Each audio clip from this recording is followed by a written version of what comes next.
आपण पाहत आहात तेज तुफान न्यूज, न्यायिक व निर्भीड बातम्यांचे सर्वांचे आवडते नेटवर्क।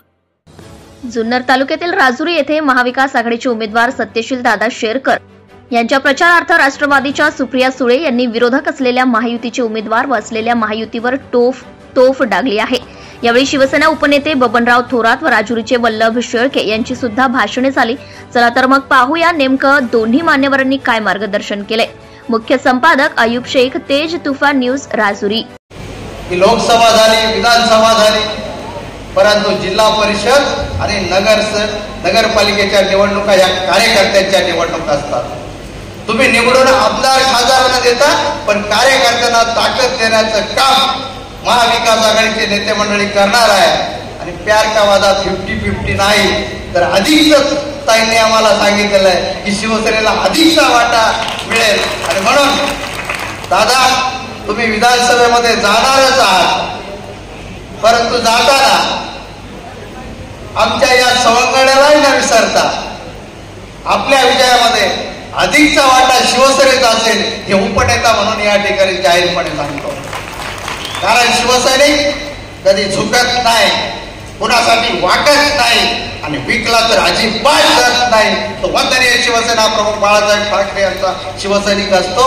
आज अनेक लोकांनी या ठिकाणी प्रवेश केला, ही विजयाची नांदी आहे आणि ही विजयाची भगवी मशाल हातामध्ये घेऊन तुम्ही तुतारी फुंकणारच आहात याचा विश्वास माझ्या मनामध्ये आहे। म्हणून जाता जाता मंजिलें उन्हीं को मिलती है जिनकी सपनों में जान होती है, मंजिलें उन्हीं को मिलती है जिनकी सपनों में जान होती है। यूं ही पंख होने से कुछ नहीं होता, हौसलों से उड़ान होती है। या कार्यकर्त्यांमध्ये हौसले, या कार्यकर्त्यांमधली शक्ती, या कार्यकर्त्यांमधली भक्ती तुम्हाला विजयाच्या दिशेने घेऊन गेल्याशिवाय स्वस्थ राहणार नाही, अशा प्रकारचा विश्वास व्यक्त करतो। आपणास मनापासून शुभेच्छा देतो आणि आपली रजा घेतो। जय हिंद, जय महाराष्ट्र।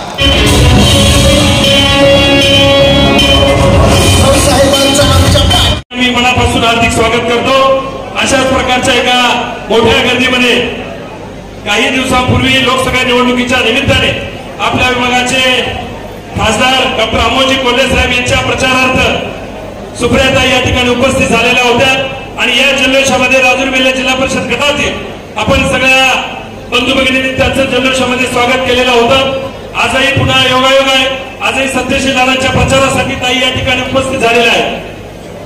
ताई आदरणीय शरदचंद्रजी पवार साहेब यांना मानणारा राजुरी आणि राजुरी पंचकृषीचा असणारा हा परिसर सातत्याने या जुन्नर तालुक्यामध्ये आजपर्यंत पवार साहेब जेवढ्या वेळा आले असतील त्यातल्या जास्तीत जास्त वेळा राजुरी गावामध्ये आलेला आहे। सातत्याने पवार साहेबांनी राजकीय जीवनामध्ये जी भूमिका घेतली त्या भूमिकेला पाठबळ देण्याचं काम या भागातील पूर्वीच्या नेते मंडळींनी केलं, आजची नेते मंडळी करत आहेत। ज्यांचा उल्लेख सातत्याने पवार साहेबांच्या भाषणामध्ये असतो ते स्वर्गीय रामचंद्र पाटील आवडे असतील, स्वर्गीय हरिभाऊ शेठ गुंजाळ असतील, स्वर्गीय दशरथ शेठ काकडे असतील, स्वर्गीय जांभर शेठ तांबे असतील, या सगळ्या मंडळींनी आणि माळशेज हायवे समृद्ध करण्याचा, तालुका समृद्ध करण्याचा मनापासूनचा प्रयत्न केला। आज सुद्धा त्यांच्या पावलावर पाऊल ठेवून या विभागातील सर्व मान्यवर मंडळींनी काही दिवसांपूर्वी ज्यावेळेला पक्षाचं विभागन झालं त्यावेळेला निर्णय घेतला की आपण सगळ्यांनी आदरणीय पवार साहेबांच्या बरोबर राहायचं आणि लोकसभा निवडणुकीमध्ये या राजुरी बेल्ले जिल्हा परिषद गटाने हे दाखवून दिलं की जवळपास 9,15,000 मतांचं मताधिक्य राजुरी बेल्ला जिल्हा परिषद गटाने डॉक्टर अमोलजी कोल्हे साहेबांना दिलं आणि जिल्ह्यामध्ये सर्वाधिक मताधिक्य देण्याचं काम या राजुरी बेल्ले जिल्हा परिषद गटातील सर्व मतदार बंधू भगिनींनी केलेलं आहे। आज ताई मी अगदी 5 मिनिटांमध्ये आमच्या विभागातले काही प्रश्न आपल्या समोर मांडणार आहे।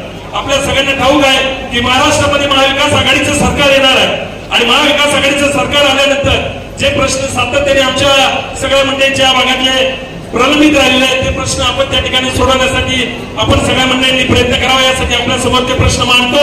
त्याचा सगळ्यात महत्वाचा प्रश्न आहे की अनेक वर्षापासून शिक्षणापासून आमचा अनेकपठार विभाग त्या ठिकाणी वंचित राहिलेला आहे। कुठल्याही परिस्थितीत येणाऱ्या कालावधीमध्ये अनेकपठारावरच्या आणि नळावे शिंदवाडी पिंपरी या सगळ्या गावांसाठी त्या ठिकाणी पाण्याची सुविधा उपलब्ध होऊ शकली पाहिजे। कारण त्या ठिकाणी असणारा आमचा शेतकरी ज्याच्याकडे जमीन आहे पण पाणी नाही आणि पाणी नसल्यामुळे त्याच्या जीवनामध्ये आर्थिक स्थिरता प्राप्त होत नाही, त्यामुळे त्यांना ती आर्थिक स्थिरता प्राप्त करायची असेल तर त्यांना पाणी मिळालं पाहिजे। त्यासाठी आपण सगळ्या मंडळींनी प्रयत्न करावे। दुसरा सगळ्यात महत्वाचा प्रश्न, या पूर्व भागातल्या जवळपास 9-10 गावांमधून पुणे नाशिक औद्योगिक द्रुतगती महामार्ग जात आहे की ज्याच्यामध्ये आमच्या सगळ्यांच्या बागायती जमीन शेकडो एकर जमीन त्यामध्ये जात आहे आणि आमच्या सगळ्या 9-10 गावांचा त्या प्रकल्पाला विरोध आहे, त्या जमिनी जाण्यासाठीचा सुद्धा विरोध आहे. बागायती जमिनीतून कुठल्याही परिस्थितीमध्ये अशा प्रकारचे प्रकल्प जाऊ नये यासाठी आम्ही सगळ्या मंडळींनी काही दिवसापूर्वी उपोषण केलं. त्या ठिकाणी उपोषण सोडवण्यासाठी सगळी मान्यवर मंडळी आलेली होती. त्या सगळ्यांनी आश्वासन दिलेलं होतं उद्याच्या काळामध्ये महाविकास आघाडीचं सरकार आल्यानंतर कुठल्याही परिस्थितीत हा प्रकल्प आपण त्या ठिकाणी पूर्णपणे रद्द केला पाहिजे यासाठी सुद्धा आम्ही सगळी मंडळी आपल्याला नम्रपणे त्या ठिकाणी निवेदित करत आहोत.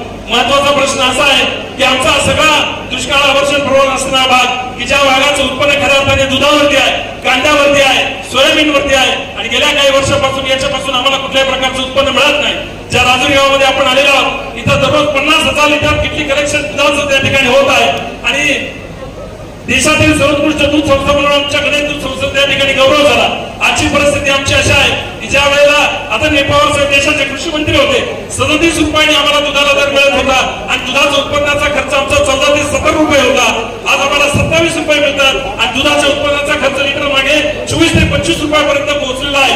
म्हणजे आज जर आमच्या शेतकऱ्याला 80,000 रुपये महिन्याचा पगार आला तर त्याचे केवळ 10,000 रुपये त्याच्या खिशामध्ये मिळतात. उद्याच्या काळामध्ये महाविकास आघाडीने अशा प्रकारचा धोरणात्मक निर्णय घेतला पाहिजे की जसं कांदा आणि सोयाबीनचे दर वाढले पाहिजेत, त्यांच्या दरामध्ये स्थिरता आली पाहिजे, त्याला हमीभाव मिळाला पाहिजे, तसा दुधाच्या बाबतीमध्ये सुद्धा आमच्या शेतकऱ्यांना त्या ठिकाणी दिलासा मिळाला पाहिजे यासाठी सुद्धा उद्याच्या काळामध्ये आपण प्रयत्न करावे. Subscribe now and press the bell icon. Never miss an update.